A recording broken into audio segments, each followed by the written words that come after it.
Hello, and welcome to the Dialogue on Dialogue podcast. In 1956, Earl Nightingale recorded The Strangest Secret, launching a new era in self-improvement.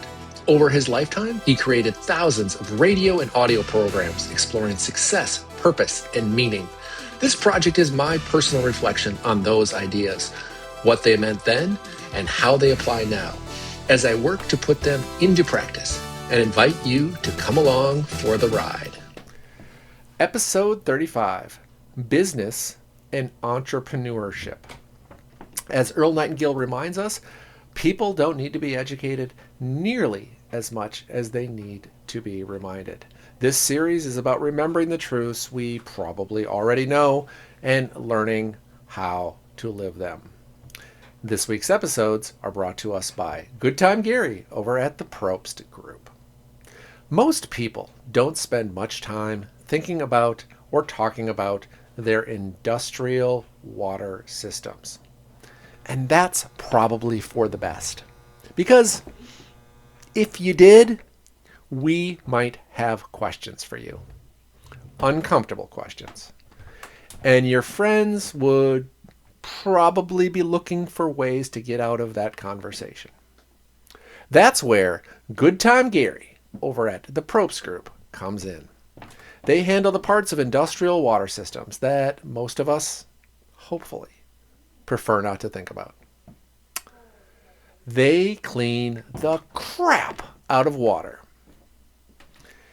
If you have questions about your system or concerns you'd rather not Google, you can give Gary a call.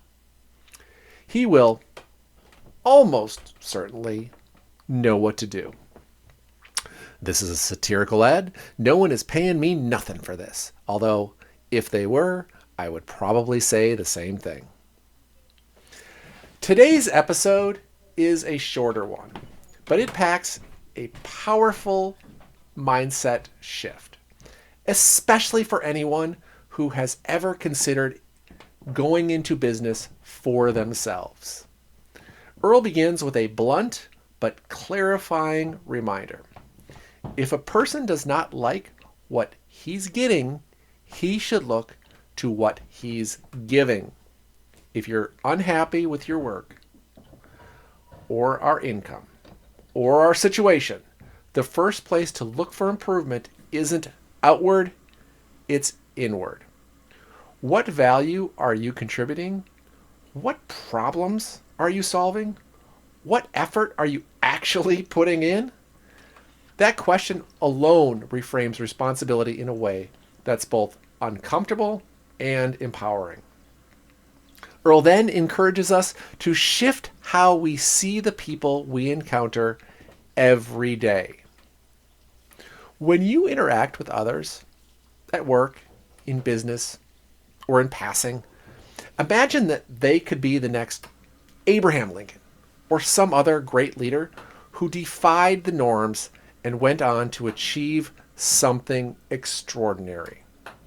That mindset challenges how we show up. It encourages respect, curiosity, and generosity, qualities that matter deeply in business and in leadership. Next, Earl talks about the idea or the concept of minimum wages and maximum wages, pointing out that these ideas are nothing new. What business owners understand, often the hard way, is that there really is no such thing. Entrepreneurs don't work until the clock strikes 5. No. They work until the work is done. They put in long hours, not because they're forced to, but because they're serving the customer and growing the business, and it demands it. The business owner accepts responsibility, not just for their own success, but for the success of the enterprise itself. Earl also addresses fears around automation, fears that existed even in his time. His point is simple. Business owners must embrace technology to stay competitive. Those who resist it don't preserve their livelihood, they lose it. progress doesn't wait. The industries that fail to adapt eventually disappear. From there, Earl moves directly into entrepreneurship. He makes it clear that before starting a business, a person must learn the rules of the industry, just as a chess grandmaster would easily defeat someone who doesn't know the rules. Experience matters. Earl outlines two key qualities of entrepreneurial success. The first, expertise. You need to understand the field that you're working in deeply. If you don't, work in it for several years before starting your own business.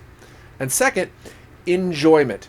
You must genuinely enjoy the work, because enjoyment is what sustains you through the long hours, the uncertainty, and the setbacks. Entrepreneurs are often people who are simply not wired to work for someone else forever. They tend to be restless.